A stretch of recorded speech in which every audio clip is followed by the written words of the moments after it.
Hello guys, welcome back to my channel. आज मैं दोबारा से grandfather save his granddaughter and take his revenge के एक और न्यू चैप्टर को एक्सप्लेन करने जा रहा हूँ। तो आप में से जो भी इसके पिछले वाले चैप्टर को नहीं देखे हो, जाके एक बार देख लेना। ये वाला चैप्टर उसी सीन से शुरू होता है जहाँ पे हमें दिखाया गया था बैंडेट के लीडर ग्रैंडफादर के लिए बहुत सारे मीट और बहुत सारे फूड को भी देके गया होता है, जिसके कारण ग्रैंडफादर बहुत ही ज्यादा खुश हो जाता है। और रात में इन सभी मीट को और फूड को खाने के बाद ग्रैंडफादर एकदम बहुत ही ज्यादा खतरनाक तरीके से अपने पेट फुला के बैठा हुआ होता है और ग्रैंडफादर के पाँव के ऊपर सियल अपनी सिर रख के अपने पेट फुला के सोई होती है। कुछ देर बाद ग्रैंडफादर अभी थोड़ा सीरियस होते हुए अपना बॉडी रिकंस्ट्रक्शन मेथड के ऊपर काम करने लगता है, मेडिटेशन करने लगता है। और मेडिटेशन खत्म करने के बाद ग्रैंडफादर अभी सामने की ओर देखता है कि सियल वो भी ग्रैंडफादर को देखने के बाद पूरी तरीके से कॉपी पेस्ट कर रही है, मतलब सियल अभी मेडिटेशन कर रही है। तो इस चीज को देखने के बाद अभी ग्रैंडपा अपने हाथ को सियल के बैक साइड पे रख के सियल के इंटरनल आर्ट को बेहतर करने लगता है। ऐसे ही कुछ देर तक इस प्रोसेस को करने के बाद हमें दिखाया जाता है कि सियल की बॉडी के आसपास बहुत सारे ग्लोइंग ऑरा सियल के बॉडी के आसपास ही घूम रहा है या फिर सियल के बॉडी के अंदर जा रहा है। और सियल अभी भोंदू जैसा शकल बनाते हुए सो रही होती है, लेकिन ग्रैंडपा अभी कुछ महसूस करता है और बहुत ही ज्यादा शौक होते हुए कहता है, नहीं ये नहीं हो सकता। आखिरकार कैसे? तुम्हारे नाशों के अंदर कोई भी टारबिट एनर्जी नहीं है और तुम्हारी नाशों के अंदर जो एनर्जी फ्लो हो रही है वो तो बहुत ही ज्यादा खुली है। तो इसका मतलब तुम्हारे बॉडी के अंदर इंटरनल आर्ट जमा करने का जो स्पीड है वो तो बहुत ही ज्यादा फास्ट है। और जैसा कि तुम्हारी नाशों के अंदर एनर्जी फ्लो होने की कोई भी बाधा ही नहीं है, तो फ्यूचर में शायद से तुम बहुत ही अच्छी तरीके से बिना किसी हेजिटेट के मार्शल आर्ट को परफॉर्म कर सकती हो। वाह, मान गए इमॉर्टल साउंड एंड बॉडी को। और ऐसा कुछ अपने मन में सोचने के बाद ही अभी ग्रैंडपा दोबारा से सियल के बॉडी के अंदर पिछली बार से भी ज्यादा, इस बार और भी ज्यादा इंटरनल एनर्जी को डालने लगता है। लेकिन डालने के बाद भी ग्रैंडपा अभी और भी ज्यादा सरप्राइज हो जाता है और अपने मन में ही दोबारा से कहता है कि मैं पिछले बार के तुलना में इस बार 20 गुना ज्यादा इंटरनल एनर्जी को सप्लाई कर रहा हूँ। लेकिन फिर भी सियल बिना किसी हेजिटेट के इन सभी एनर्जी को अपनी बॉडी के अंदर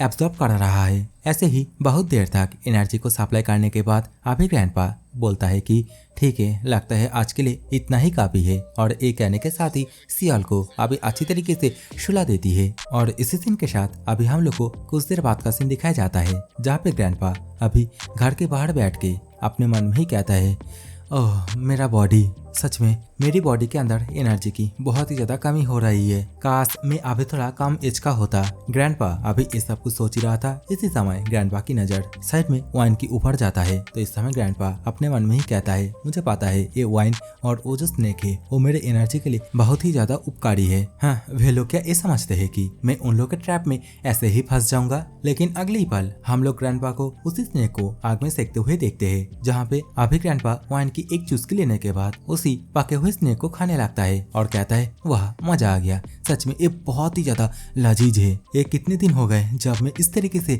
अल्कोहल को एंजॉय किया। और देखते देखते ग्रैंडपा अभी उस स्नेक को पूरी तरीके से चाबा चाबा के खा जाता है और खाने के बाद बोलता है, सच में इसका टेस्ट बहुत ही बढ़िया था। ग्रैंडपा अभी वाइन एंड स्नेक को खाने के बाद बहुत ही ज्यादा खुश होने लगता है और दोबारा से कहता है, क्या मुझे सोने से पहले एक और ग्लास वाइन मिलेगा? ग्रैंडपा अभी ये बोल ही रहा था। इसी समय ग्रैंडपा चांद की ओर देखता है कि चांद से एक लाइट सीधा ग्रैंडपा की ओर आते हुए, मतलब नीचे की ओर आते हुए जंगल में चला जाता है। और इस चीज को देखने के बाद ग्रैंडपा भी अभी पूरी तरीके से चौंक जाता है। ग्रैंडपा अभी अपने मन में ही सोचने लगता है कि आखिरकार ये चीज क्या है? क्या मुझे नशा चढ़ गया है जिसके कारण अभी मुझे ऐसा कुछ दिखाई दे रहा है? मुझे उस चीज को बहुत ही क्लोज से देखना है। और ये कहने के साथ ही ग्रैंडपा अभी उसी लाइट की ओर दौड़ के जाने लगता है। ऐसे ही कुछ देर तक सामने की ओर जंगलों में दौड़ के जाने के बाद ग्रैंडपा सामने की ओर कुछ ऐसा देखता है जिसके कारण ग्रैंडपा बहुत ही ज्यादा शॉक हो जाता है। सामने की ओर हम लोगों को एक बहुत ही बड़ी उल्फ को देखने के लिए मिलता है, जो कि अभी लोगों को बहुत ही डरावनी तरीके से मार रहा होता है।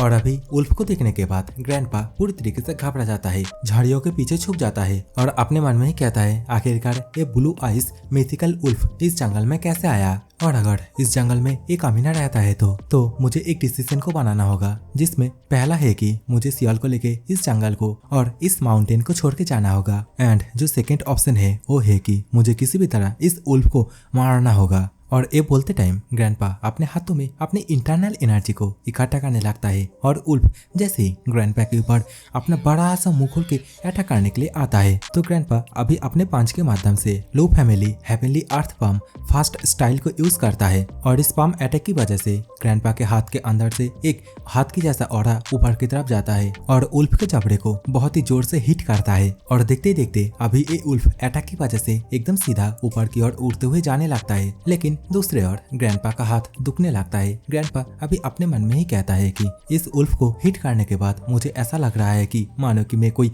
एक लोहे के पोल में जाके हिट कर रहा हूँ। अभी तो ये उल्फ भी दोबारा से उठ खड़ा हो जाता है, ग्रैंडपा के ऊपर गुंगराने लगता है। तो इस चीज को देखने के बाद ग्रैंडपा बहुत ही ज्यादा परेशान होते हुए कहता है कि आखिरकार इस कमीने से मुझे अभी क्यों मिलना था, अभी तो मेरे पास मेरा जो ड्रैगन स्फीयर है वो भी नहीं है। ग्रैंडपा ये कह ही रहा था, लेकिन इसी समय उल्फ ग्रैंडपा के ऊपर एक बहुत ही जोर से छलांग मारता है। तो ग्रैंडपा भी अभी दोबारा से उल्फ के साथ फाइट करने के लिए रेडी हो जाता है। लेकिन ग्रैंडपा देखता है कि वह उल्फ तो ग्रैंडपा को क्रॉस करके पीछे की ओर घर के तरफ ही बहुत ही तेजी से जाने लगता है। तो इस चीज को देखने के बाद ग्रैंडपा बहुत ही ज्यादा शॉक हो जाता है। अपने मन में ही कहता है, ये कमीना आखिरकार मेरे घर की तरफ ही क्यों जा रहा है, क्या इसे सियोल की गंध मिली है? तो इस बात को समझ में आते ही ग्रैंडपा अभी उल्फ के पीछे पीछे दौड़ने लगता है। उल्फ घर के ऊपर अटैक करता उससे पहले ग्रैंडपा अभी स्लाइड करके उल्फ के नीचे आ जाता है और बहुत ही जोर से उल्फ के पेट में एक किक मार देता है। और इस किक को खाने के बाद अभी उल्फ बिना पैसों के कुछ देर हवाई सफर करने के बाद धड़ाम करके साइड में जाके गिरता है। और इसी मौके का फायदा उठा के अभी ग्रैंडपा बहुत ही जल्दी घर के अंदर जाता है और घर में से अपने भाले को उठा के घर के छत के ऊपर बहुत ही ज्यादा एटीट्यूड के साथ खड़ा हो जाता है। और उल्फ ग्रैंडपा का ये भयंकर रूप देखने के बाद थोड़ा थोड़ा डरने लगता है। लेकिन इसी समय उल्फ ग्रैंडपा के ऊपर गुंगराने लगता है। तो इस समय ग्रैंडपा अपने स्पेयर के अंदर थोड़ा सा इंटरनल एनर्जी डाल के बहुत ही ज्यादा खतरनाक तरीके से उल्फ के आंखों में देखता है। तो इस समय उल्फ डर के मारे उल्फ से एकदम डॉग बन जाता है और सीधा पीछे की तरफ घूम के जंगल में जाने लगता है। तो इस समय ब्लू उल्फ को यहाँ से जाते हुए देखने के बाद ग्रैंडपा बहुत ज्यादा शॉक हो जाता है और अपने मन में ही कहने लगता है कि अरे ऐसे कैसे हो सकता है, मैंने तो सुना है ब्लू उल्फ वो अपनी नजरों में जिसे देखता है उसे कभी भी नहीं छोड़ता है। तो इसका मतलब ये है कि ये एक अपॉर्चुनिटी की वेट कर रहा है और जैसे ही इसे मौका मिलेगी ये तुरंत ही सियोल और मुझे दोबारा से मारने की कोशिश करेगी। ग्रैंडपा का अभी ये सोचते ही हम लोगों को अगले दिन का सीन दिखाया जाता है, जहाँ पे ग्रैंडपा अपने बैक साइड पे सियोल को लेते हुए यहाँ से जाने लगता है और अपने घर की ओर देखते हुए कहता है, हाँ इस घर को और इस जगह को छोड़ना हम लोगों के लिए बिल्कुल भी सही नहीं है। इस तरीके का जगह हम लोगों को और कहाँ मिलेगी। तो छोड़ो, ऐसे भी मैं सियोल को कल रात की तरह अकेले छोड़ के फाइट करने नहीं जा सकता। कल वाले सीन तो बहुत ही ज्यादा डेंजरस हो गई थी। इसी समय ग्रैंडपा की नजर एक बोतल के ऊपर पड़ता है जिसके अंदर बेसिकली लुटेरो ने ग्रैंडपा को वाइन दी थी। और इसी बोतल को देखते हुए ग्रैंडपा अभी कहने लगता है कि मैं तो ये अनुभव कर ही सकता हूँ कि उन लोगों के लिए वो ब्लू उल्फ कितना ज्यादा डेंजरस होगा। तो ग्रैंडपा ये तय करता है कि इस जगह को छोड़ने से पहले ग्रैंडपा उन सभी को एक बार ब्लू उल्फ के बारे में आगाह कर देगा। हम लोग को कुछ देर बाद का सीन दिखाया जाता है, एक चट्टान के ऊपर का सीन दिखाया जाता है और इसी जगह पे अभी ग्रैंडपा भी आ गया होता है। और यहाँ का जो फेंच का टूटा फूटा हालत है उसे देखने के बाद ग्रैंडपा को ये तो समझ में आ गया होता है कि यहाँ पे जरूर से ब्लू उल्फ ने अटैक किया था। ग्रैंडपा तो अभी सामने की ओर 2-4 डेड बॉडीज को भी देखता है। इसी समय बैंडेड का लीडर जो कि सामने की तरफ आते हुए अभी ग्रैंडपा को वेलकम करते हुए कहता है, मुझे पता था कि आप जरूर से यहाँ पे एक बार न एक बार तो आएंगे ही आएंगे, तो मैं आपको प्रॉपरली मेरे इंट्रोडक्शन देता हूँ। मैं इस ब्लैक माउंटेन का ब्लेड बैंडेड का लीडर हूँ और मेरा नाम पुंग हो है। तो इस समय ग्रैंडपा पुंग हो से ये कहता है, मैं यहाँ पे इसलिए आया था कि मैं तुम लोग को ब्लू उल्फ के बारे में पहले से आगाह कर पाऊँ, लेकिन मैं तो बहुत ही ज्यादा लेट हो गया, सब कुछ कांड पहले से ही हो चुका है। बैंडेड का लीडर कहता है कि ओह, इसका मतलब आपने भी ब्लू उल्फ से एक बार मीटअप कर लिया और लगता है ब्लू उल्फ ने अपनी नजर इसी जगह पे गाड़ा लिया है। और कभी भी एक उल्फ इस तरीके के काम को नहीं करता है, वो कोई बीस्ट नहीं है, वो एक जीता जागता डीमन है। ग्रैंडपा अभी अपने मन में ही सोचते हुए कहता है, कोई ना, वे सभी उडोंग सेट से भिड़ने से पहले ब्लू उल्फ के तरह मारा जाएंगे। और अपने मन में ये सोचने के साथ ही अभी ग्रैंडपा यहाँ से दोबारा से जाने लगता है और कहता है, मुझे जो बोलना था वो मैंने बोल दिया, तो मैं अब यहाँ से चलता हूँ। लेकिन इसी समय अभी पुंग हो ग्रैंडपा को एल्डर ल्यू करके पुकारता है। तो इस समय ग्रैंडपा वहीं पर रुक जाता है और पुंग हो से पूछने लगता है, तुमने वांटेड पोस्टर को देखा है ना? तो इसके रिप्लाई में अभी पुंग हो भी कहता है, हाँ मैंने उस वांटेड पोस्टर को देखा है और आप लियो फैमिली का एल्डर है और आपके पीछे मुरिन अलायंस वाले हाथ धो के पड़ा है। पुंग हो के मुंह से इन सभी बातों को सुनने के बाद ग्रैंडपा अभी बहुत ही ज्यादा डरावनी तरीके से पुंग हो से ये कहता है कि आखिरकार तो तुम मुझे पकड़ते क्यों नहीं हो, क्योंकि बाउंटी में जो प्राइस लिखी हुई थी वो तो बहुत ही ज्यादा हाई है और शायद तुम इस प्राइस के कारण उडोंग सेट से भी बहुत ही अच्छी तरीके से डील कर सकते हो। तो अभी जवाब में पुंग हो ग्रैंडपा से कहता है नहीं, मुझे ये नहीं लगता है कि मुरिन अलायंस वालों ने वांटेड पोस्टर में आपके बारे में जो कुछ भी लिखी है वो सब कुछ सच है, क्योंकि मुझे आप तो एकदम बिल्कुल एक अच्छा खासा ओल्ड मैन दिखाई दे रहे हो। तो मुझे लगता है कि मुरिन अलायंस वालों ने आपके साथ शायद से कोई ट्रिक किया है। और रही बात उस बच्चे की जहाँ पे भेसा भी ये दावा किया है कि आपने उस बच्ची को किडनैप किया है, लेकिन आप तो उसके ग्रैंडपा है और आप सही तरीके से अपनी पोती का ध्यान भी रख रहे हैं। और इन सभी के कारण मेरे पास आप जैसे एक इनोसेंट एल्डर और आपकी पोती को उन लोगों के हवाले देने का कोई भी हक नहीं है। जस्ट उन लोगों के सामने मैं अपने आप को थोड़ा अच्छा दिखाने के लिए ऐसा कुछ नहीं कर सकता। अभी पुंग हो के मुंह से इन सभी बातों को सुनने के बाद ग्रैंडपा अपने मन में ही सोचते हुए कहता है भेसा भी उतना भी ज्यादा जालिम नहीं है। इसी वक्त सामने की ओर से वही वाइस लीडर मतलब मोटा हाथी और पुंग हो दोनों अपने हाथ को जोड़ के ग्रैंडपा से मदद मांगने लगता है। पुंग हो अभी हाथ जोड़ के ग्रैंडपा से ये कहने लगता है कि मैं आपको उडोंग सेट के लफड़े में नहीं पड़ने बोल रहा हूँ, बस आप ब्लू उल्फ का कुछ कीजिए। तो वे दोनों के मुँह से इस बात को सुनने के बाद ग्रैंडपा अभी अपने मन में ही सोचते हुए कहने लगता है हाँ ये भी सही है, अगर मुझे इन लोगों की मदद मिलती है तो मैं उस ब्लू उल्फ को कैप्चर कर सकता हूँ और ऐसे भी मैं इस जगह को ऐसे ही छोड़ के नहीं जा सकता। और ये सब कुछ सोचने के बाद ही ग्रैंडपा इन लोगों की मदद करने की ठान लेता है। तो ग्रैंडपा अभी इन लोगों से पूछता है क्या वो जो टूटा फूटा फेंच है वहाँ से ब्लू उल्फ यहाँ पे आए थे। तो अभी सामने से पुंग हो रिप्ले में कहता है कि हाँ वहीं से आए थे और हम लोग इसे जल्दी ठीक कर देंगे। लेकिन इस समय ग्रैंडपा पुंग हो को उस जगह को ठीक करने के लिए मना कर देता है और कहता है तुम्हारे पास जितने भी सैनिक है उन सभी को तैयार कर लो, कुछ ट्री ब्रांचेस, उसके साथ कुछ पानी और कुछ नुकीले टहनियों को काट लो। तो पुंग हो अभी अपना सिर झुकाते हुए कहता है मैं समझ गया और आप जो भी बोलोगे हम लोग आपके हर एक इंस्ट्रक्शन को अच्छी तरीके से फॉलो करेंगे। तो अभी ग्रैंडपा पुंग हो से थोड़ा सीरियस होते हुए कहता है इसके अलावा मुझे एक और चीज चाहिए, मुझे एक ऐसा पर्सन चाहिए जिसका रोल इस काम में बहुत ही ज्यादा महत्वपूर्ण है। तो पुंग हो अभी ग्रैंडपा से पूछता है तो क्या मैं इस काम में आपकी मदद कर सकता हूँ। लेकिन अभी ग्रैंडपा साफ साफ मना कर देता है और पुंग हो से कहता है मुझे एक ऐसा पर्सन चाहिए जो कि बहुत ही ज्यादा गोलू मोलू, तंदुरुस्त, मोटा और जिसके शरीर में बहुत ही ज्यादा चर्बी भरी पड़ी है, मतलब ब्लू उल्फ को उसे एकदम जूसी लगना चाहिए। तो ग्रैंडपा के मुंह से इतनी लंबी चौड़ी डिस्क्रिप्शन को सुनने के बाद अभी पुंग हो वाइस लीडर की ओर ही देखने लगता है और वाइस लीडर भी समझ जाता है कि ये सभी मेरे ओर ही इशारा कर रहा है। तो वाइस लीडर अभी यहाँ से जाते हुए सभी को चिल्लाते हुए कहने लगता है कि सभी जल्दी से गैदर हो जाओ। ग्रैंडपा अभी पुंग हो से कहता है जल्दी से जितनी भी चीजें हैं उन सभी को तैयार कर लो। तो अभी पुंग हो ग्रैंडपा से पूछने लगते हैं कि तो हम लोगों के पास आखिरकार कितने दिन बाकी है। तो अभी ग्रैंडपा पुंग हो से कहता है क्या दिन, तुम्हें क्या लगता है वो खूनखार उल्फ फिर से कत्ल करने के लिए कुछ दिनों का वेट करेगा? ना मुन्ना ना, आज रात का ही सीन है। और ये बोलने के बाद ही अभी ग्रैंडपा अपने भाले के ऊपर से कपड़े को हटा देता है और बहुत ही ज्यादा एटीट्यूड के साथ कहता है कि आज रात ही उसका लास्ट रात होने वाला है। हम लोगों को कुछ देर बाद रात का सीन दिखाया जाता है जहाँ पे वाइस लीडर वहीं टूटी हुई फेंच के साइड में मतलब फेंच के सामने अपने हाथ में अपने कुल्हाड़ी को लेके खड़ा हुआ होता है। इसी समय वाइस लीडर को जंगलों के अंदर ब्लू उल्फ की दोनों आंखें दिखाई देता है। तो वाइस लीडर अभी बहुत ही ज्यादा घबरा जाता है, लेकिन अभी वाइस लीडर बहुत ही ज्यादा साहस करके चिल्लाते हुए ब्लू उल्फ को यहाँ पे आने के लिए उकसाने लगता है। सामने की ओर इतनी जूसी एक सैंडविच को देखने के बाद ब्लू उल्फ भी और रह नहीं पाता, वो भी कूद के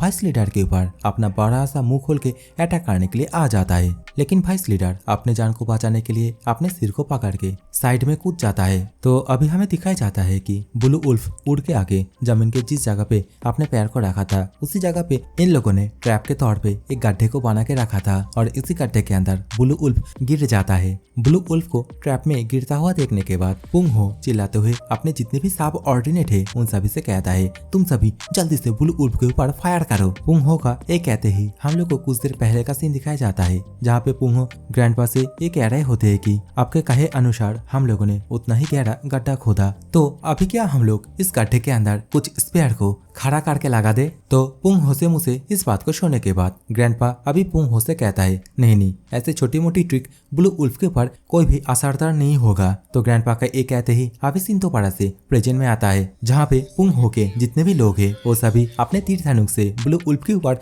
लगातार वार कर ही जा रहा है। इस वक्त ब्लू उल्फ भी ऊपर की ओर आने की कोशिश करने लगता है, लेकिन नीचे की ओर पानी होने की वजह से ब्लू उल्फ बार बार फिसल जा रहा होता है। दूसरे ओर जब सभी के पास तीर खत्म हो जाता है तो फिर सभी अपने अपने पास से भाला को लेके ब्लू उल्फ की ओर फेंकने लगता है। तो ब्लू उल्फ भी अभी थोड़ा थोड़ा करके जख्मी होने लगता है, लेकिन जख्मी भेड़िया सबसे ज्यादा खतरनाक होते हैं। भेड़िया मतलब ये उल्फ अभी धीरे धीरे करके अपने क्लॉ के माध्यम से धीरे धीरे करके ऊपर की ओर चढ़ने लगता है। ग्रैंडपा अभी बहुत ही ज्यादा एटीट्यूड के साथ कहता है चाहे कुछ भी कर लो, एक कमीना नहीं मारने वाला है। और उल्फ को अभी ऊपर की ओर धीरे धीरे करके ऊपर की ओर चढ़ता हुआ देखने के बाद पुंग हो बहुत ही ज्यादा सरप्राइज हो जाता है। पुंग हो के साइड में जो एक पर्सन खड़ा हुआ था वो अभी पुंग हो से कहता है कि सर हम लोगों के पास जितने भी एरोस और जितने भी भाले थे उन सभी को उल्फ के ऊपर फेंक दिया है। वे पर्सन अभी एक कह ही रहा था। इसी समय पीछे की ओर से ग्रैंडपा इन सभी से कहता है तुम सभी साइड हट जाओ। और ये कहने के साथ ही एक ही छलांग में ग्रैंडपा अपने स्पेयर को लेके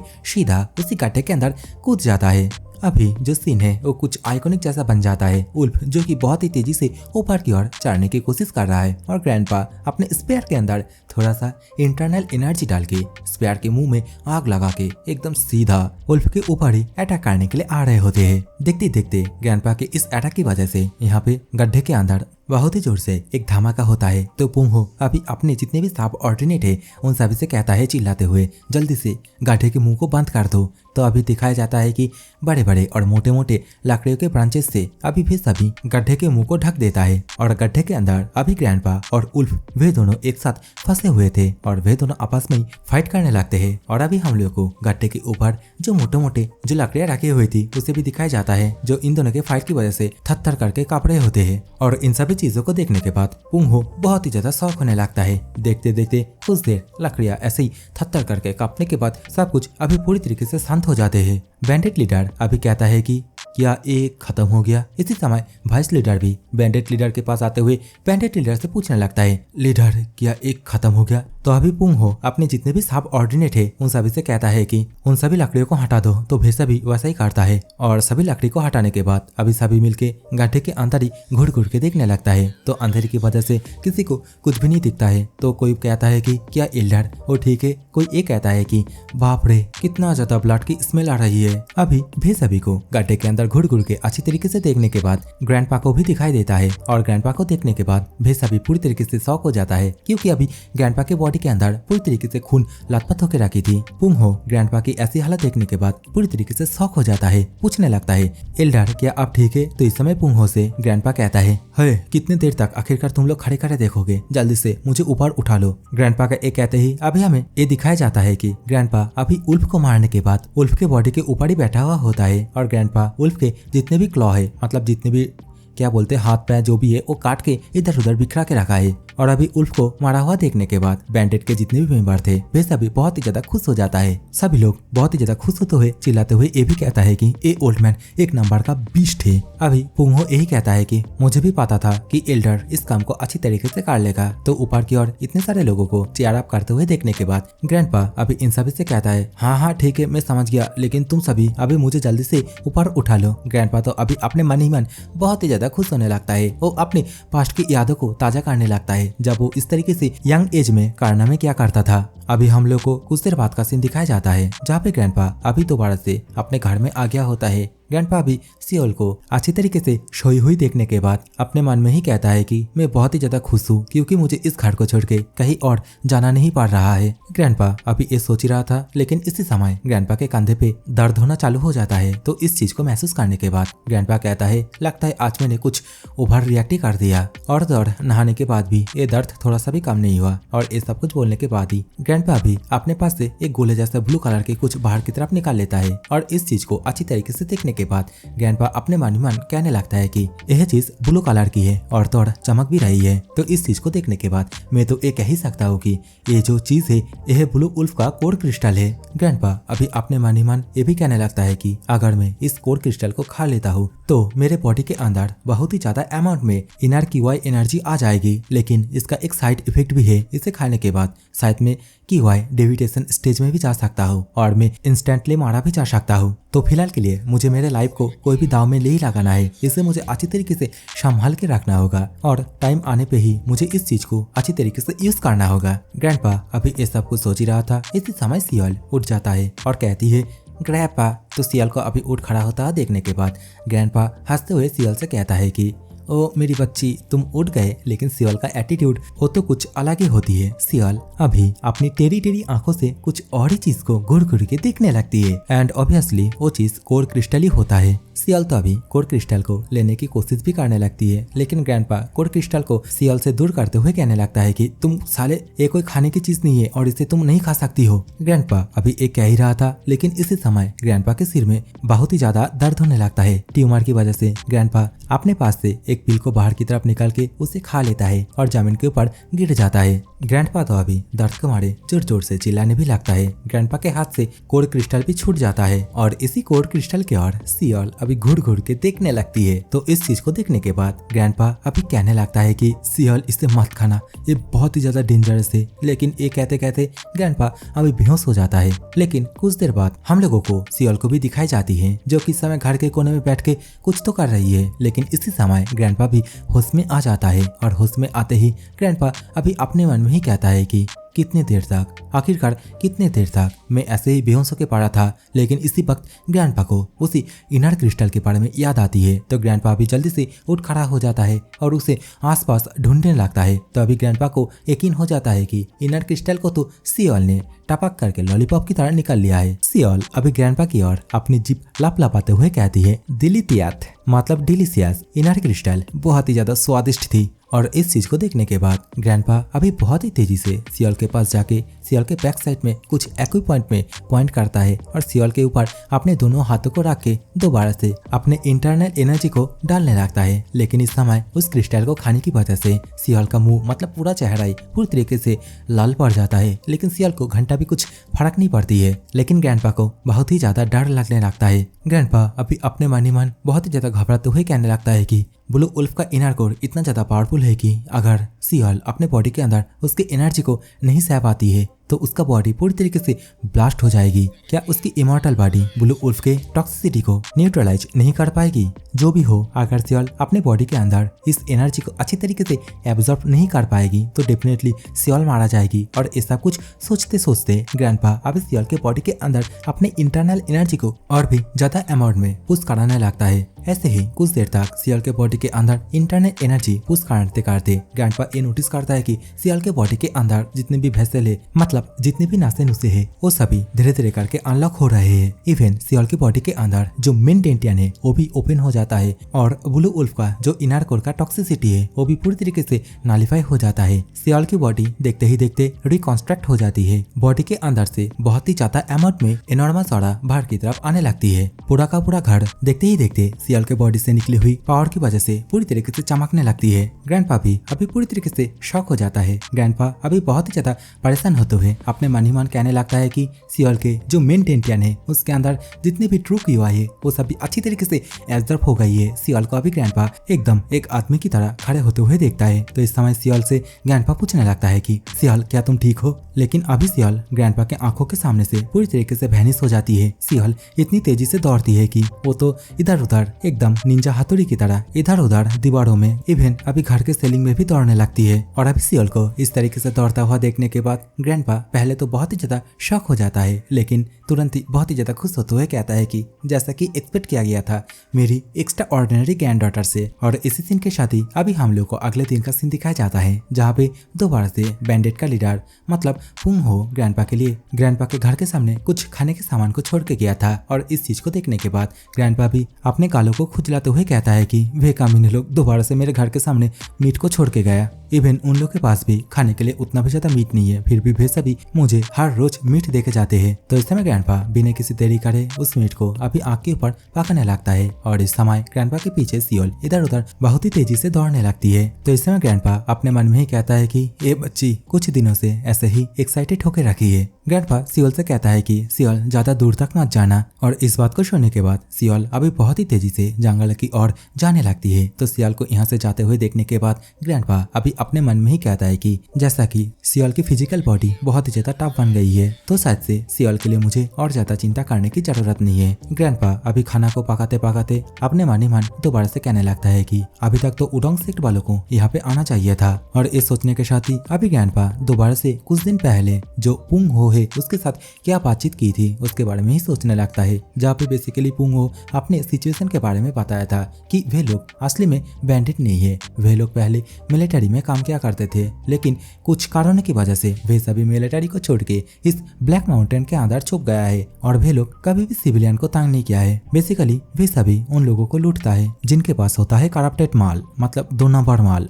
अरे यार, मेरा कहने का मतलब ब्लैक मनी। जिन लोगों के पास ब्लैक मनी रहते हैं उन लोगों के पास से वे सभी लूटपाट करते हैं। ग्रैंडपा अभी उन सभी बातों को अपने मन में सोचने के बाद ही दोबारा से अपने मन में ही कहने लगता है कि और ऐसे भी मेरा खुद का ही बहुत ही ज्यादा प्रॉब्लम है तो मैं उन लोगों की मदद कैसे करूँ, और जब तक ना मैं मेरे बॉडी रिकंस्ट्रक्शन मेथड के ऊपर अच्छी तरीके से काम कर लेता हूँ तब तक मुझे अच्छी तरीके से जीवन बिताना होगा। मतलब मुझे मेरी ब्रीथ को बचा के रखना होगा। और इन सभी लाइनों को पढ़ने के बाद मैं बस नरेटर से एक ही बात कहना चाहता हूँ, इतना सब कुछ घुमा फिरा के बोलने का क्या मतलब है, इससे अच्छा सीधा सीधा लिख देता। ये बुढ़ा मारना नहीं चाहता। खैर जो भी हो, अभी हम लोग को दोबारा से सियोल को दिखाई जाती है जो कि भागते हुए ग्रैंडपा के गोदी में आके गिरती है और सियोल की फोर्स इतना ज्यादा होती है कि ग्रैंडपा भी अभी अपना बैलेंस नहीं कर पाता है। सियोल को लेके पीठ के बल जमीन के ऊपर गिर जाता है। तो ग्रैंडपा भी अभी चिल्लाते हुए कहता है कि ए बुढ़े की जान लोगी क्या। लेकिन ग्रैंडपा देखता है कि सियोल वो तो भाग के हुए आते ही सो गई होती है। तो इस समय ग्रैंडपा भी और कुछ कह नहीं पाता है। वो अपने मन ही मन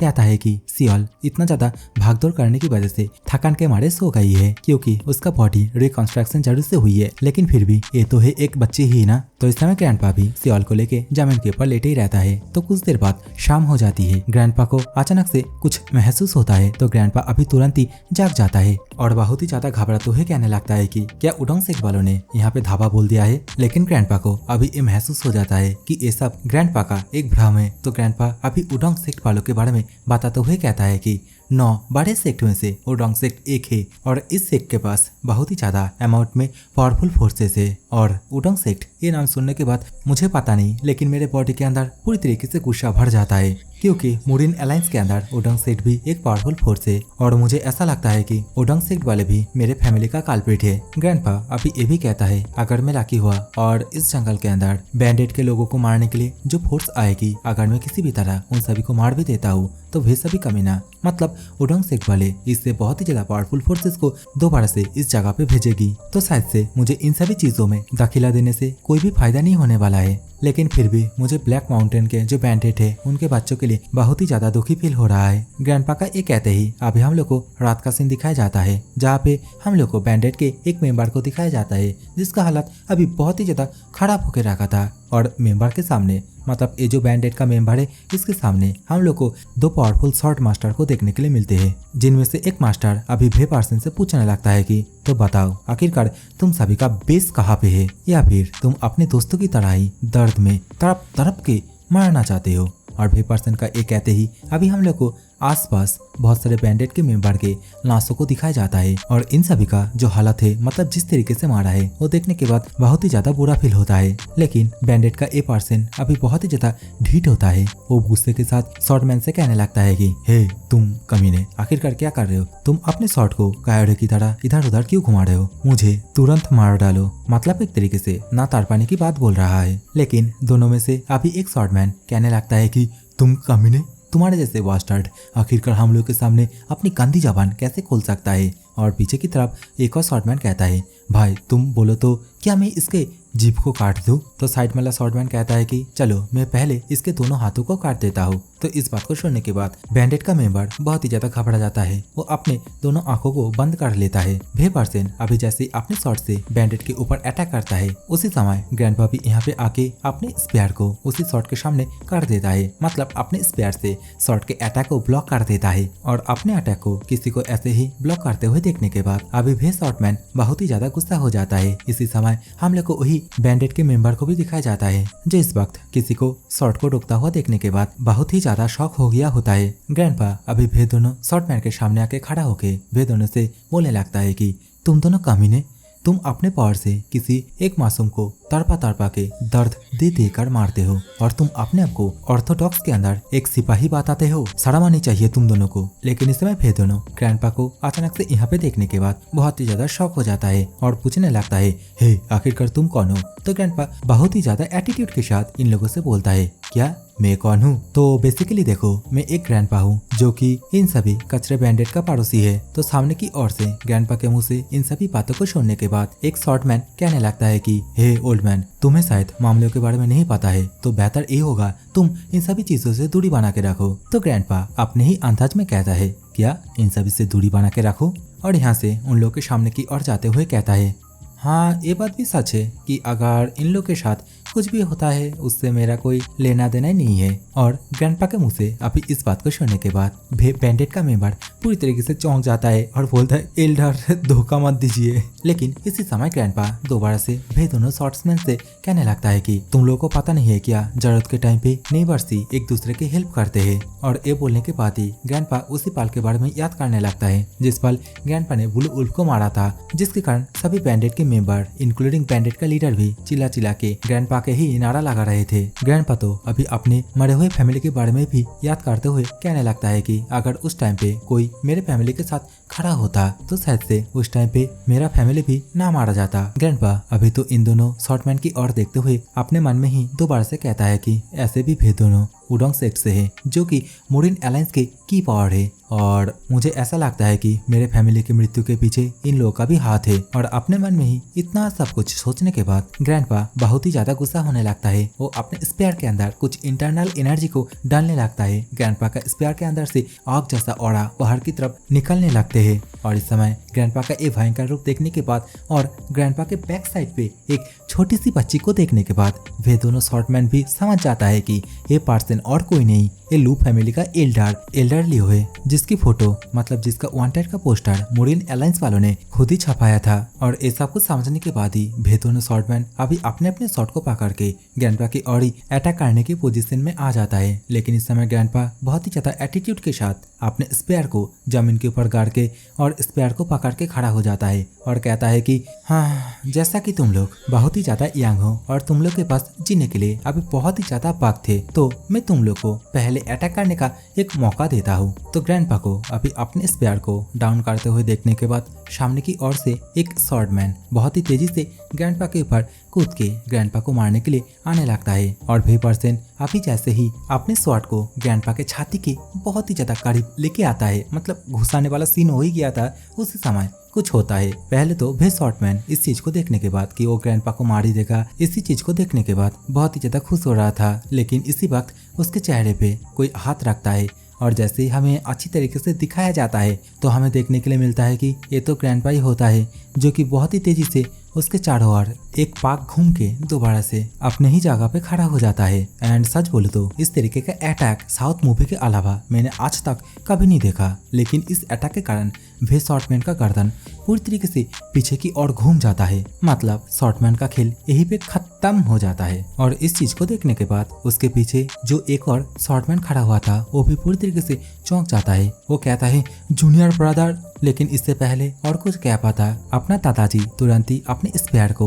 इन दोनों के आर पार कर देता है और ग्रैंडपा को इन दोनों को इंस्टेंटली इस तरीके से मारता हुआ देखने के बाद पीछे की ओर जो बैंडेड का मेंबर है वो तो पूरी तरीके से हक्का बक्का रह जाता है। वो तो अपने मन में ही अभी यही सोचने लगता है, बेगन ये क्या हो गया, मैं जिससे इतने देर तक मार खा रहा था, टॉर्चर भी सह रहा था, उन्हें तो दादाजी ऐसे ही मार दिया। ग्रैंडपा अभी बहुत ही ज्यादा एटीट्यूड के साथ इन दोनों लाशों की ओर देखते हुए अभी ये कहने लगता है कि ये रिवेंज का सिलसिला ऐसे ही चलता रहेगा, लेकिन मैं कभी भी नहीं रुकूंगा। जब तक मैं मेरे फैमिली के रिवेंज को नहीं ले लेता तब तक मैं नहीं रुकूंगा। ग्रैंडपा का ये बोलते ही अभी तो से सीन चेंज हो जाता है। हम लोग को बैंडेड लोगों के एरिया का सीन दिखाया जाता है जहाँ पे कोई अभी चिल्लाते हुए ये कहता है कि शांगू तथा एल्डर यहाँ पे आ गए हैं। मतलब ग्रैंडपा ने जिस लौंडे को बचाया था उसका ही नाम होता है शांगू और शांगू के कंधे पे अभी हम लोग को वही 2 शॉर्टमैन के लाशों को देखने के लिए मिलता है, जिससे कि देखने के बाद सभी लोग बहुत ही ज्यादा हैरान हो गया था और कहने लगता है देखो देखो ये तो टाओइस्ट के लाशें हैं। और ऐसा कुछ बोलने के साथ ही बैंडेड के जितने भी मेंबर है वो सभी लोग बहुत ही ज्यादा खुश होते हुए अभी एल्डर की ओर भागते हुए आने लगता है। कहने लगता है कि देखो देखो एल्डर हम लोगों की मदद कर रहा है और जैसा कि अभी हम लोग के साथ एल्डर है तो हम बहुत ही आसानी के साथ उस उडंग सेट वालों को हरा सकते हैं, चाहे वो जितने भी ग्रुप के साथ आए। लेकिन एल्डर अभी बोलता है कि मैंने कब कहा कि मैं तुम लोग के साथ फाइट करूंगा, अभी ऐसा कुछ डिसाइड नहीं हुआ है। तो बेसिकली एल्डर का ये कहने का एक ही मतलब है कि उडंग सेट के अंदर बहुत सारे पावरफुल मास्टर रहते हैं जिन लोगों के साथ फाइट करना मतलब मौत के साथ गले लगाना। एंड ऑब्वियसली ग्रैंडपा कहीं ना कहीं इन सभी चीजों से बहुत ही ज्यादा डरते हैं। इसी समय बैंडेड का लीडर पुंग हो यहाँ पे आते ही ग्रैंडपा से बोलने लगता है कि एल्डर आप यहाँ पे आए हैं, आपका बहुत बहुत शुक्रिया कि आपने हम लोग की हेल्प किया है। अभी ग्रैंडपा पुंग हो से पूछने लगता है कि क्या तुम्हें इन लोग के फोर्सेस के बारे में पता है। तो पुंग हो जवाब देते हुए कहता है यहाँ पे 10 लोग आए थे जिनमें से 2 को तो आपने मार दिया और 8 बंदे यहाँ से चले गए और 8 में से 3 बंदे फर्स्ट जेनरेशन डिसाइबल थे। तो अभी ग्रैंडपा पुंग हो से कहता है अगर वे सभी फर्स्ट जेनरेशन डिसाइबल थे तो वे तीनों फर्स्ट रेटेड मास्टर थे तथा शॉर्ट की मास्टर भी करके रखे थे। और हाँ, उन लोग के साथ लड़ने के लिए तुम्हारे जैसा कोई व्यक्ति है जिसने की मार्शल आर्ट को सीखे हो। तो अभी पुंग हो ग्रैंडपा से कहने लगता है ना हम लोग के पास ऐसा कोई पर्सन नहीं है, हम लोग तो एकदम तुच्छ नाकारा सबसे कमजोर किस्म के आदमी है। बस हम लोग जो कर सकते हैं वो है बैरिकेड का इस्तेमाल ढाल के रूप में यूज करना और जब तक संभव हो सके बस टिके रहना। तो पुंग हो के मुंह से अभी इन सभी बातों को सुनने के बाद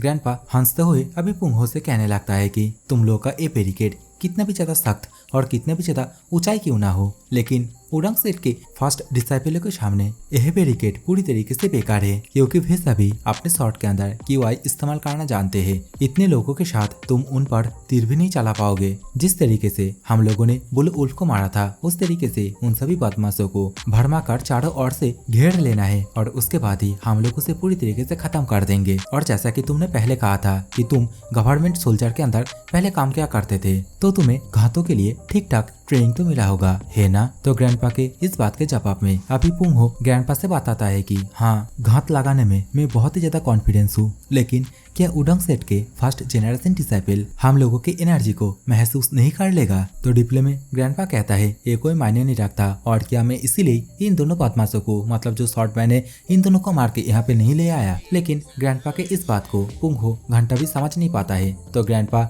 अभी दोबारा से पुंग हो से कहने लगता है कि अरे यार, हमें तो बस कुछ कमीना और हरामी लोगों को ही मारना है। इससे पहले कि वे सभी उडंग सेट के शॉर्ट एरे को परफॉर्म करने लगे। और अभी ग्रैंडपा का ये कहते ही हम लोग को कुछ देर बाद जंगलों के अंदर उडंग सेट के बाकी जितने भी फोर्सेस थे उन सभी को बहुत ही तेजी के साथ सामने की ओर बढ़ते हुए दिखाए जाते हैं। इसी वक्त इन सभी सेना के अंदर से सामने की ओर कोई एक पर्सन अपने हाथ को ऊपर की तरफ करके इन सभी लोगों को इशारों में यहीं पे रुकने के लिए बोलता है। तो बाकी जितने भी लोग थे वे सभी रुक जाते हैं। तो बेसिकली वे सभी बैंडेड के इस जगह को देखने के बाद बहुत ही ज्यादा शौक हो गया होता है क्योंकि ये इलाका बहुत ही ज्यादा शांत दिख रहा होता है। तो अभी पीछे की ओर से कोई एक पर्सन ये कहता है कि क्या ये हो सकता है कि उन लोगों को हम लोग के बारे में पहले ही पता चल गया है।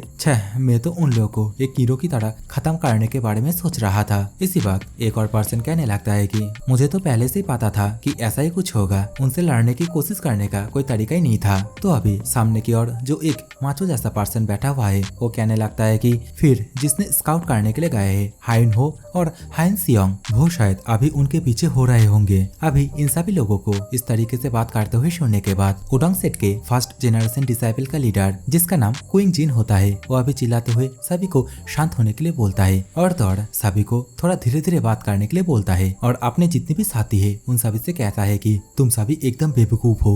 वो सभी बैंडेड के मेंबर तो बैरिकेड के पीछे हाथ में तीर धनुष लेके घात लगा के बैठे हैं। इसी वक्त हम लोग को सेकेंड जेनरेशन डिसाइपल हायोंग ही नामक एक लेडी को दिखाया जाता है जो अभी क्वीन जी से अभी बोलने लगती है। सामने की ओर 100 से भी ज्यादा बैंडेड के मेंबर घात लगा के बैठे हैं। क्या ये सब कुछ करना अभी ठीक रहेगा? तो अभी एक पर्सन हायोंग इसे पूछता है, आखिरकार तुम किस बारे में चिंता कर रही हो? क्योंकि हम उन्हें एक ही बार में खत्म कर सकते हैं। यह तो वास्तव में हमारे लिए बेहतर है। और अभी ये जो बात बोल रहा है इसका नाम होता है क्विंग हो और ये होता है फर्स्ट जनरेशन डिसाइपल। इसी समय चस्का लगाते हुए एक और फर्स्ट जनरेशन डिसाइपल जिसका नाम होता है क्विंग बू, वो अभी हायोंग ही से कहने लगता है कि वे सभी लोग ये कहते हैं कि सेकंड जनरेशन डिसाइपल के अंदर तुम सबसे ज्यादा प्रतिभाशाली हो, है ना? और ये बोलने के साथ ही अभी भेलोंडा मतलब क्वीन बू हायोन ही को पहले बाहर जाने के लिए बोलता है ताकि वे सभी हायोन ही के स्किल को देख पाए। तो अभी क्वीन बू के मुंह से इस बात को सुनने के बाद हायोंग ही उठ खड़ा हो जाता है और अपने शर्ट को पकड़ते हुए कहता है,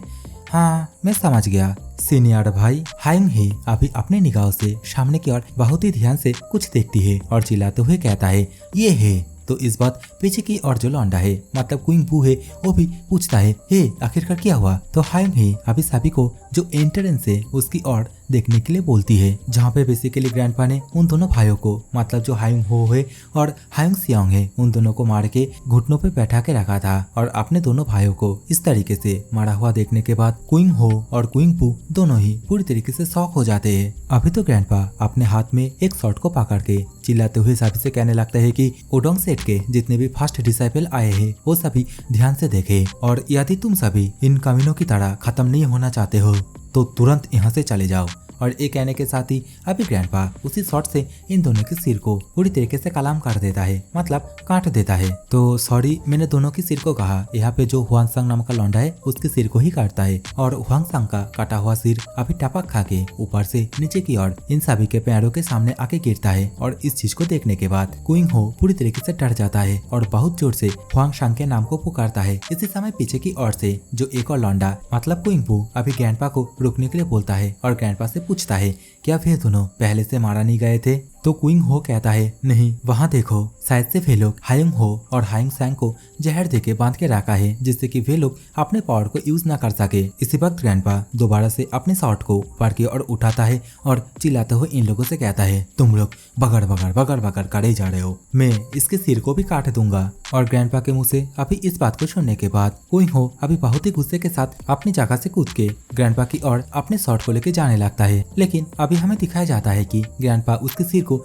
नहीं काटता है परंतु उसका जो बाल है उसे काट देता है। और इस चीज को देखने के बाद जो क्वीन हो है वो भी पूरी तरीके से शॉक हो जाता है और ग्रैंडपा देखते ही देखते क्वीन हो के ऊपर अपने शॉट के माध्यम से बहुत ही जोर से एक स्लैश मार देता है जिससे कि क्वीन हो अपने शॉट को सामने की ओर करके रोक लेता है। लेकिन इस स्लैश का पावर इतना ज्यादा होता है कि क्वीन हो अभी पीछे की ओर जिस रास्ते से आया था उसी रास्ते से उड़ के जाने लगता है। क्वीन हो तो अभी जाते जाते अपने मन में ही यही सोचने लगता है कि ये ओल्ड मैन बहुत ही ताकत से अपने शॉट को उसके सिर को काटने के लिए चलाया था, लेकिन उसका शॉट का डायरेक्शन ऐसे कैसे चेंज हो गया और चेंज होके वो स्लैश मुझे लगा। अभी ग्रैंडपा इस अटैक को करने के बाद अपने पैरों के नीचे अपना जो ड्रैगन स्पीयर है उसे भी अपने हाथों में उठा लेता है और क्वीन हो से कहने लगता है कि इम्प्रेसिव, तुम मेरे अटैक को डिफेंस करने में सक्षम हो गए, बहुत ही बढ़िया, जैसा कि फर्स्ट जनरेशन डिसाइपल से एक्सपेक्ट किया गया था। दूसरे ओर इस स्ट्राइक को खाने के बाद अभी क्वीन हो अपने आप को किसी तरह संभालता है और दोबारा से ग्रैंडपा के ऊपर अटैक करते हुए कहता है कि घमंडी बदमाश, तुम में मुझ पर नजरअंदाज करने की हिम्मत कैसे हुई? मैं तुम्हें एक ही स्ट्राइक में मार दूंगा। और यह कहने के साथ ही अभी क्वीन हो जैसे ही अपने शॉट को ग्रैंडपा के मुंह के बहुत ही ज्यादा करीब लेके आता है तो ग्रैंडपा इसी समय अपने बॉडी के अंदर से बहुत ही ज्यादा एनॉर्मस साड़ा बाहर की तरफ रिलीज करता है, जिसके कारण अभी बेचारा क्वीन हो जिस रास्ते से आया था उसी रास्ते से ही अभी दोबारा से उड़ते हुए जाने लगता है। ग्रैंडपा अभी अपने इनर की वाई को दिखाने के बाद अपने मन में ही सोचते हुए कहने लगता है कि जैसा कि मैं अपने बॉडी के अंदर इनर की वाई को इन लोगों को दिखाया तो इनमें से जो सबसे ज्यादा पावरफुल और जो गिरगिट है वो अभी अपना चाल चलेगा। और ये सोचने के बाद ही अभी ग्रैंडपा अपने स्पेयर के अंदर दोबारा से अपनी एनर्जी को डालने लगता है। स्पेयर को पूरी तरीके से फुलझोड़े की तरह चमकने लगता है। तो ग्रैंडपा का ये चमकते हुई स्पेयर देखने के बाद क्वीन हो अपने मन में ही सोचने लगता है कि कितना ज्यादा पावरफुल एक स्पेयर की है और मुझे इस चीज को रोकने के लिए मेरा पूरा ताकत इस्तेमाल करना होगा। और ये सोचते टाइम क्वीन हो भी अभी कोई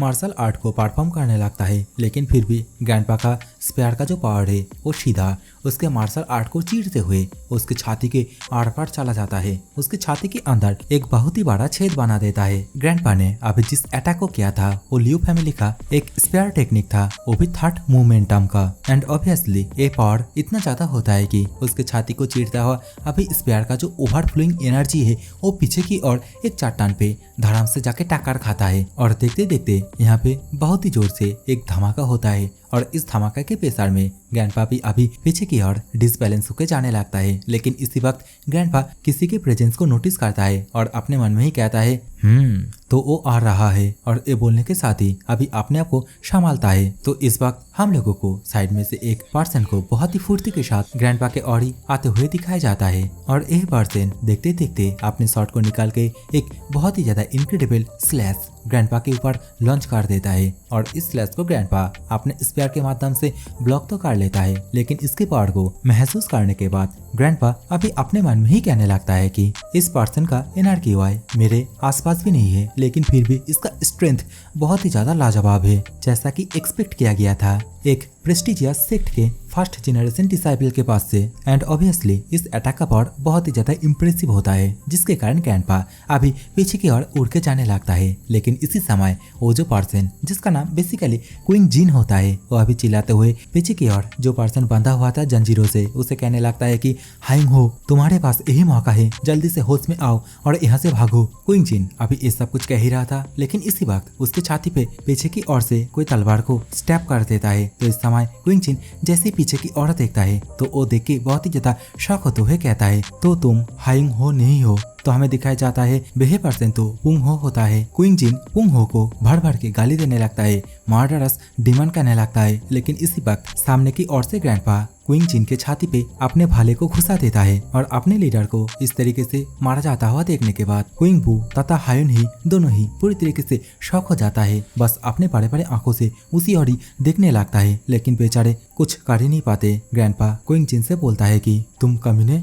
आफ्टर लाइफ के लिए अपनी यात्रा पर ध्यान से सोचो। जब तुम किसी की जान लेने की कोशिश कर रहे हो तब तुम्हारी खुद की जान भी दांव पर लगाती होगी। ग्रैंडपा ये कहने के साथ ही अभी बहुत ही जोर से अपने स्पेयर से उसके ऊपर एक स्लैश मार देता है और पीछे की ओर पुंग हो भी अपने हाथ में जो स्वॉर्ड है उसके द्वारा क्वीन जी के ऊपर पीछे की ओर से एक स्लैश मार देता है। एंड ऑब्वियसली इन दोनों स्लैश की वजह से क्वीन जिन मारा जाता है। तो अभी अपने लीडर को इस तरीके से मारा जाते हुए देखने के बाद सामने की ओर से अभी फर्स्ट डिसाइपल क्वीन बू अपने मन में ही बहुत ही ज्यादा गुस्सा होते हुए सोचने लगता है कि उडोंग सेट के तो फर्स्ट जनरेशन डिसाइपल को वे लोग मार दिए और तौर उन कमीने लोगों ने गंदे तरकीबों का उपयोग करने की हिम्मत की, हम लोग कभी भी उन्हें माफ नहीं कर सकते। और अपने मन में अभी इन सभी बातों को सोचने के बाद अभी क्वीन बू बहुत ही तेजी से सभी को लेके अटैक करने के लिए आने लगता है और कहता है उन सभी को मार दो। तो वे सभी को अभी इस तरीके से अपने और आते हुए देखने के बाद पुंग हो ग्रैंडपा से कहता है एल्डर अभी हमें यहाँ से जाना होगा। तो एल्डर भी अभी बिना किसी देरी करे पुंग हो के साथ यहाँ से चला जाता है। और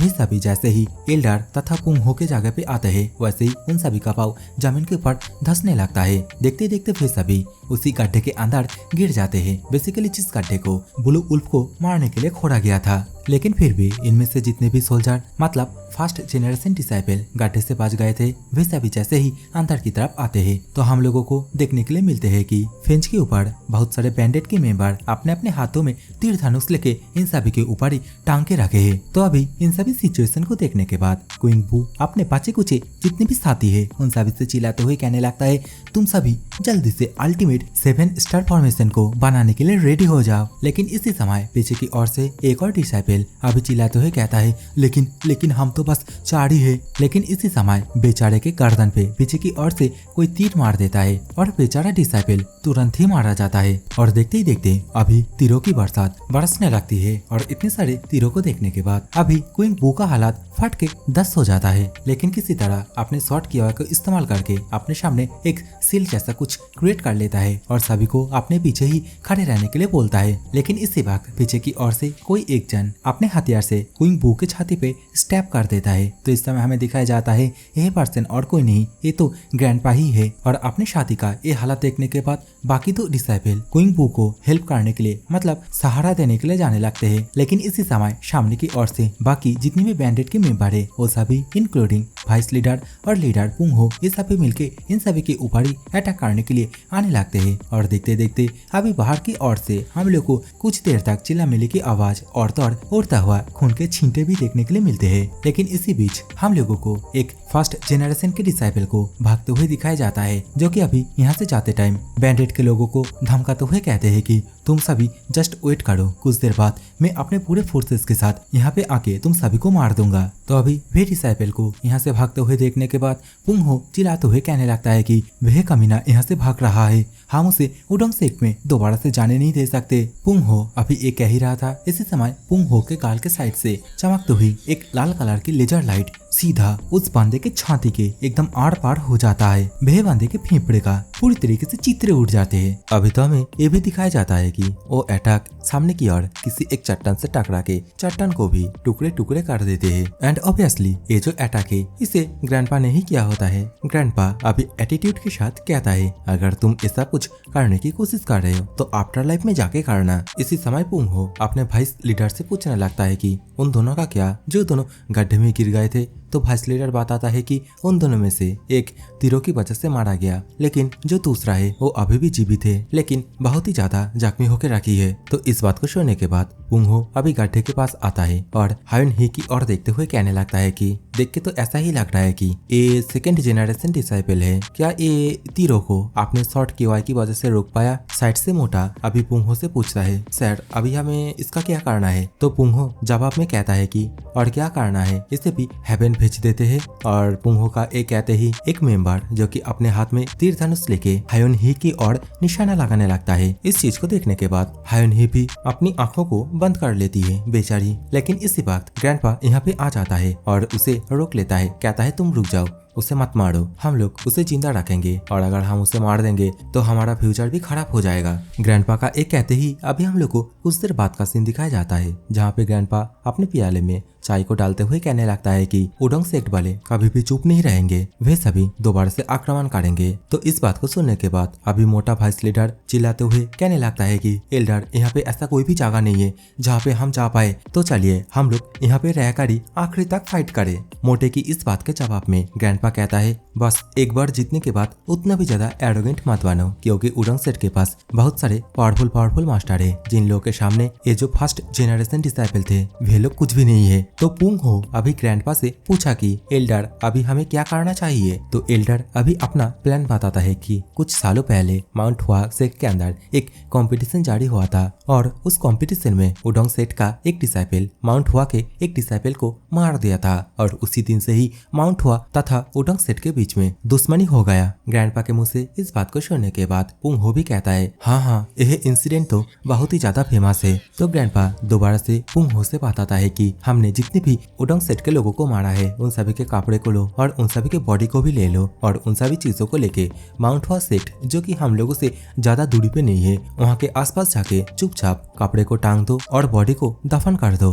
ग्रैंडपा के मुंह से अभी ये स्ट्रेटेजी सुनने के बाद पुंग हो बहुत ही ज्यादा शॉक हो जाता है। ग्रैंडपा से कहने लगता है कि तो आप यही कहना चाहते हैं ना, उडोंग सेट वालों को यही लगेगा कि माउंट हुआ सेट ने ही उन लोगों के प्रिया डिसाइपल को मारा है और वे सभी एक दूसरे के ऊपर झपट पड़ेंगे। तो इसके रिप्ले में ग्रैंडपा अभी बोलता है, नहीं ऐसा नहीं होगा, हम लोगों को कुछ उपाय ढूंढने के लिए टाइम मिल जाएगा जब वे सभी एक दूसरे के साथ कंफ्यूजन में रहेंगे। तो ग्रैंडपा का ये भयंकर स्ट्रेटेजी सुनने के बाद पुंग हो अभी थम्स अप करते हुए ग्रैंडपा से कहता है, जैसा कि एक्सपेक्ट किया गया था एल्डर, आपका स्कीम बहुत ही ज्यादा अमेजिंग है। ग्रैंडपा भी बोलता है, क्या स्कीम? कमीने, तुम तो मुझे एक विलन बना दे रहे हो। इसी वक्त साइड में सियल आ जाती है और खुश होते हुए कहती है, ग्रैंडपा विलेन। और ये बोलते बोलते ग्रैंडपा की ओर ही दौड़ के आने लगती है और एक ही छलांग में ग्रैंडपा के गोदी में आ जाती है। सियल तो अभी बस एक ही नारा लगाने लगती है, ग्रैंडपा विलेन विलेन। तो इस समय ग्रैंडपा भी हंसते हुए कहता है कि क्या हुआ, अगर मैं विलेन बना, जब तक तुम सेफ हो तब तक ये सब कुछ सही है। तुम्हारा ग्रैंडपा तुम्हारे लिए हर एक चीज करेगा जो कि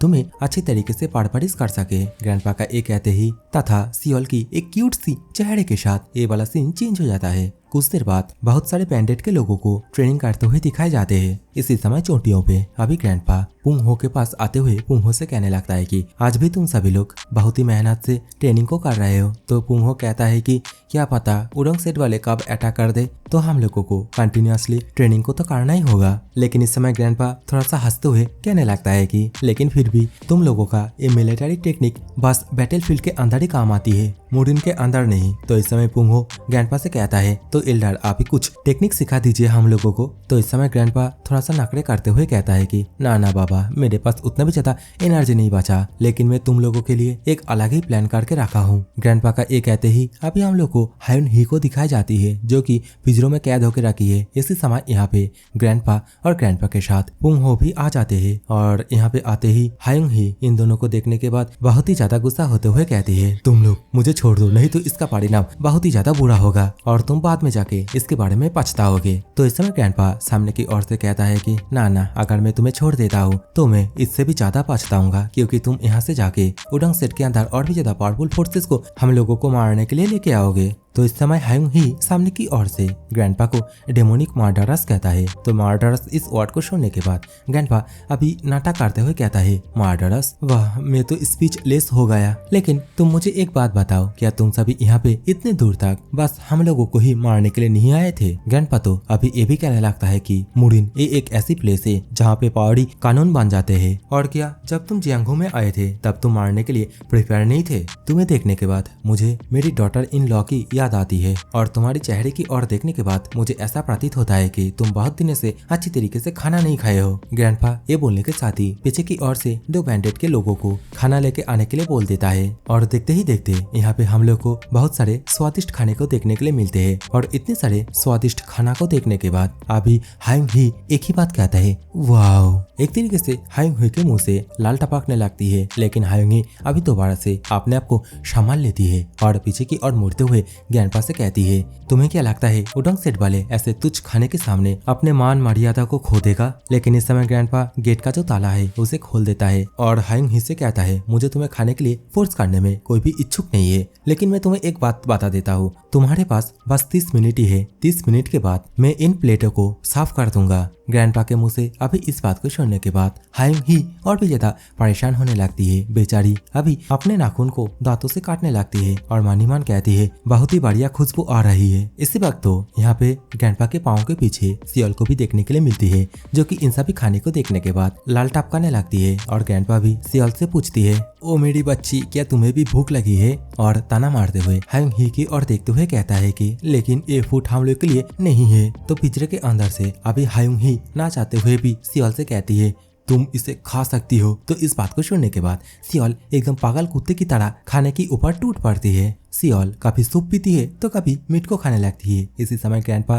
सियल के पास आके हायुन ही से कहता है कि तुम्हारा बहुत बहुत शुक्रिया, तुम्हारी वजह से मेरी ग्रैंड डॉटर आज उसकी पसंदीदा खाना खा रही है। हायुन ही अभी अपनी टेढ़ी टेढ़ी आंखों से पीछे की ओर सियल को खाना खाते हुए देखने लगती है और अपने मन ही मन बहुत ही ज्यादा परेशान होने लगती है। सियल की हर एक बाइट के साथ उसकी आत्मा कांप उठती है, लेकिन देखते ही देखते हायुन ही की सबर का भांड फूट जाता है और वो अपना बड़ा सा मुंह करके एक भेड़िए की तरह दरवाजा खोल के बाहर आ जाती है खाने को खाने के लिए। सियल भी अभी इस चीज को देखने के बाद डर के मारे भाग जाती है और उस मांस के टुकड़े को अभी हायुन ही चबा चबा के खाने लगता है। और तो और यहाँ पे जितने भी खाना है उन सभी को ठूस ठूस के खाने लगते हैं। और इन सभी चीजों को देखने के बाद अभी सियल बेचारी रोने लगती है। और इसी दिन के साथ ये वाली एपिसोड यही पे खत्म होती है। So take care, bye bye, love you all.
you